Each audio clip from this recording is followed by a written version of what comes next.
Good evening. सबसे पहले ज्ञान सदन एकेडमी में आपका स्वागत है।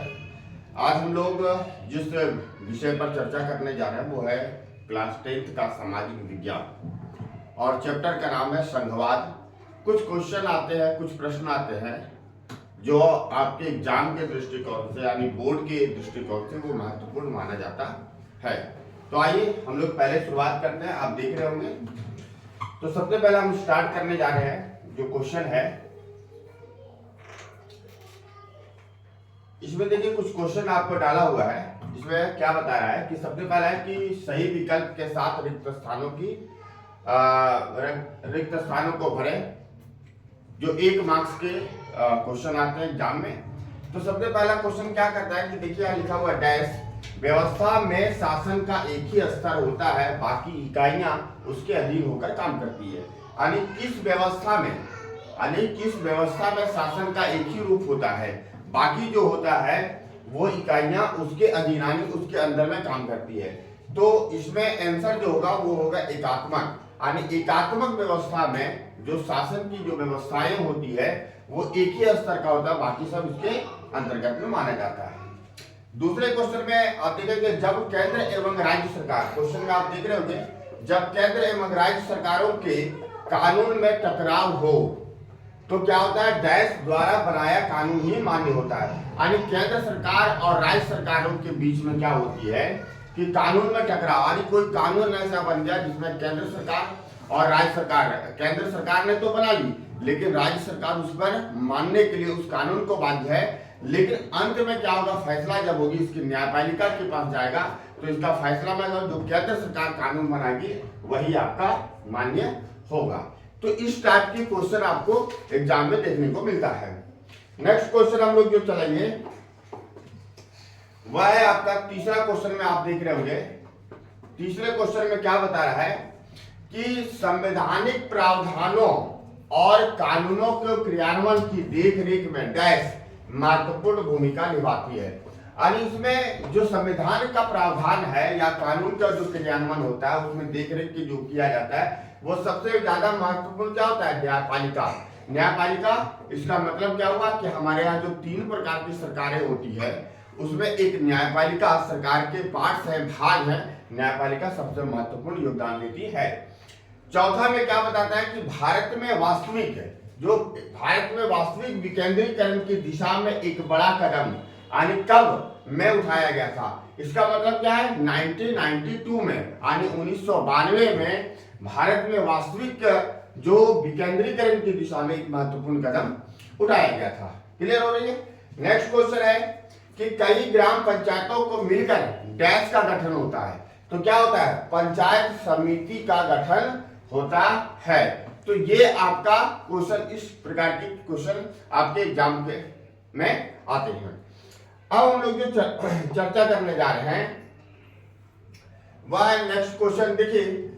अब हम लोग जो ये अभी जो हम लोग पढ़ रहे थे खाली स्थानों को भरे, उसमें बहुत ज्यादा क्वेश्चन नहीं है। इस यानी एक लेसन में 4-5 क्वेश्चन हम लोग बनाए हुए हैं, उसमें आप पढ़ाइए। अब आती है क्वेश्चन कि निम्नलिखित प्रश्नों को एक वाक्य में उत्तर दीजिए। यानी 1 मार्क्स में आंसर आता है। बहुत सारे क्वेश्चन ऐसे आते हैं और इसको आप एमसीक्यू के दृष्टिकोण से, वस्तुनिष्ठ के दृष्टिकोण से भी महत्वपूर्ण मान सकते हैं।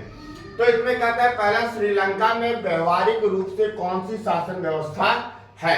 अरे आपकी पुस्तक के अनुसार क्वेश्चन पूछ रहा है कि श्रीलंका में जो व्यवहारिक रूप से कौन सी शासन व्यवस्था है। तो श्रीलंका में व्यवहारिक रूप से अभी भी एकात्मक शासन व्यवस्था है। दूसरा क्वेश्चन क्या कहता है, किसी ऐसे एक बड़े देश का नाम लिखिए जिसकी शासन व्यवस्था संघात्मक नहीं है। तो साम्यवादी चीन की बात हम लोग कर लेते हैं। साम्यवादी चीन में क्या है कि वहां की जो शासन व्यवस्था है वो आज भी क्या है, संघात्मक के रूप में माना जाता है। अब हम लोग जो नेक्स्ट जो चलने जा रहे हैं वह है आपका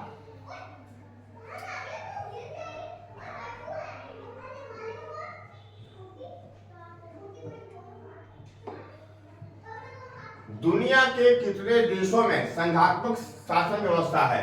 यानी 25 देशों में, कुल कितने देशों में, 25 देशों में संघात्मक शासन की व्यवस्था है। अब आप देख रहे होंगे कि इसमें जो आप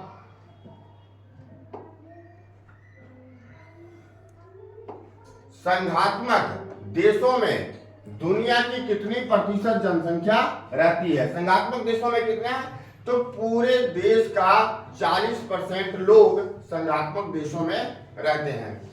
अब एक क्वेश्चन है 5वां नंबर में है, भारतीय संविधान की 8वीं सूची में कितनी भाषाओं को रखा गया है? तो आप देखेंगे कि कितनी भाषाओं को रखा गया है। तो इसका जो आंसर होगा वह आपका होगा कि 22 भाषाओं को 8वीं अनुसूची में, यानी भारत के जो संविधान है उसमें 8वीं अनुसूची में कितने भाषा है? तो 22 भाषा का उल्लेख किया जाता है।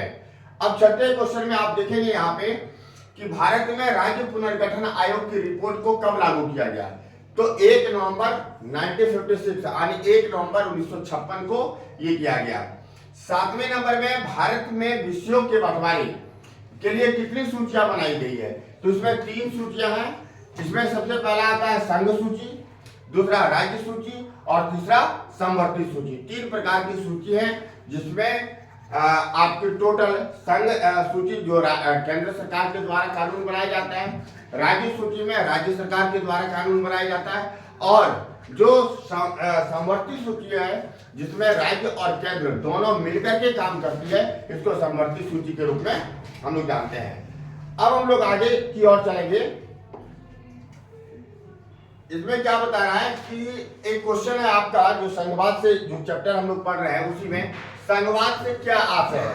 तो कहते हैं आधुनिक लोकतंत्र में शासन को विभिन्न स्तरों के बीच सत्ता के ऊर्ध्वाधर बंटवारे को संघवाद कहा जाता है। यानी जो हमारे यहाँ शासन की व्यवस्था है उसको अलग अलग भागों में बांटा गया है। जैसे हम लोग पढ़ते हैं क्या आधुनिक लोकतंत्र में क्या है कि सरकार के 3 पार्ट हैं, कार्यपालिका, विधायिका, न्यायपालिका। और ऐसे यदि हम लोग सरकार के रूप में पढ़ेंगे तो 3 तरह की सरकारें भी चलती है। जैसे आपका संघ सरकार की होती है यानी केंद्र सरकार हम लोग मानते हैं, राज्य सरकार, और जिसमें लोकल बॉडी स्थानीय स्वशासन की बात करते हैं। ये सभी जब मिलकर के बंटवारे अलग अलग हो जाते हैं काम करने के दृष्टिकोण से, तो इसको संघवाद कहते हैं। 9वां में है आदर्श संघीय व्यवस्था में कौन 2 पक्ष अवश्य होते हैं? तो इसका मतलब है आपसी भरोसा, साथ रहने पर सहमति। यानी जो आदर्श संघ की व्यवस्था होती है इसमें सबसे बड़ा क्या है कि 2 पक्ष कौन सा अवश्य माना जाता है? तो आपस में भरोसा करना, यानी केंद्र सरकार राज्य सरकार के ऊपर भरोसा करे या राज्य सरकार केंद्र सरकार पर काम करे, भरोसा करे, तो दोनों की जब सहमति बनती है तो आदर्श संघीय व्यवस्था के रूप में जन्म लेती है। अब हम लोग बात करने जा रहे हैं, जो नेक्स्ट क्वेश्चन है आपका वह है आपका 10वें नंबर में। 10वें नंबर में क्या बताता है कि एकात्मक शासन व्यवस्था से आप क्या समझते हैं? इसका मतलब है एकात्मक व्यवस्था में शासन का एक ही स्तर होता है और बाकी इकाइयां उसके अधीन होकर काम करती है। इसका मतलब हुआ कि जो एकात्मक व्यवस्था है उसमें एक ही स्तर का सरकार होती है और उसी के आधार पर काम किया जाता है, बाकी जो होता है इकाइयां उसके अधीन यानी उसके अंदर में मिलकर के काम करती है। 11वां क्वेश्चन है किन्हीं 5 संघीय व्यवस्था वाले देशों का नाम बताइए। यानी 5 संघीय व्यवस्था जहाँ पे संघीय व्यवस्था है उस देश का नाम बताइए।